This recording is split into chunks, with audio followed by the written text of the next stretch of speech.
finally got into the wearables game with the Apple Watch and launched 2 new bigger versions of the iPhone as well. Apple fans all over the world were impressed, of course, but it does need to be said that these new products are really nothing new. Samsung Galaxy, HTC, Huawei, they've all been making large-screen smartphones for years, and we're keen to ram that point home after the Apple events. Have a look at HTC on its UK Twitter page, which adopted, shall we say, a slightly sarcastic tone, saying it was happy to congratulate Apple on joining the world of big screens. While Samsung Mobile put out a bunch of tweets and videos using the phrase, "It doesn't take a genius to see." That is a reference to the blue t-shirt wearing geniuses, as Apple calls them, those who provide tech support at Apple stores. What was maybe more significant was Apple's move into mobile payment. Again, not new, but Apple's size and reach can quite possibly turn this into something much bigger than it already is. Here's Jake Ward to explain more. Perhaps the most notable new feature is NFC, or Near Field Communications. It sends private data via radio waves using little or no power across a distance of about 2 inches. It's great for authentication. One user painted an NFC chip into her fingernail lacquer as an extra passcode for her phone.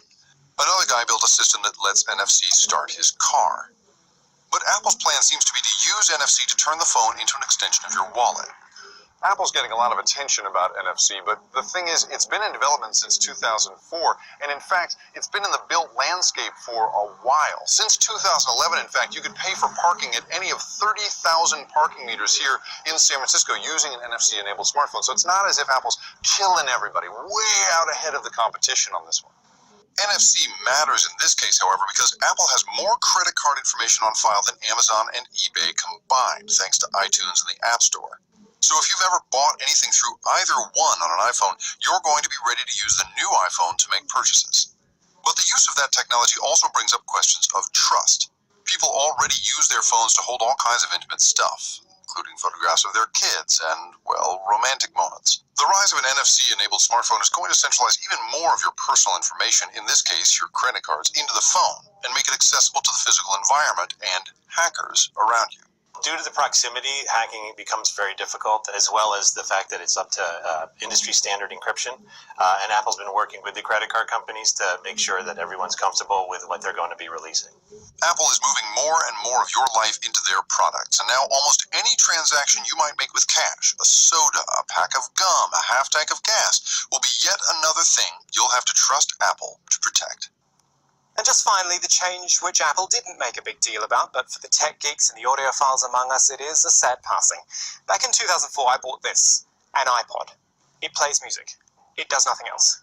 But 10 years ago, it was kind of like an iPhone. It was the new, cool gadget that people really coveted, because with this hard drive-based device, you could have your whole music collection in your pocket if you wanted. Of course, technology's raced on since then. Hard drives have been replaced by smaller, faster flash drives. The click wheel interface has got nothing on a touchscreen, and so iPod, in this form at least, just doesn't have a place anymore.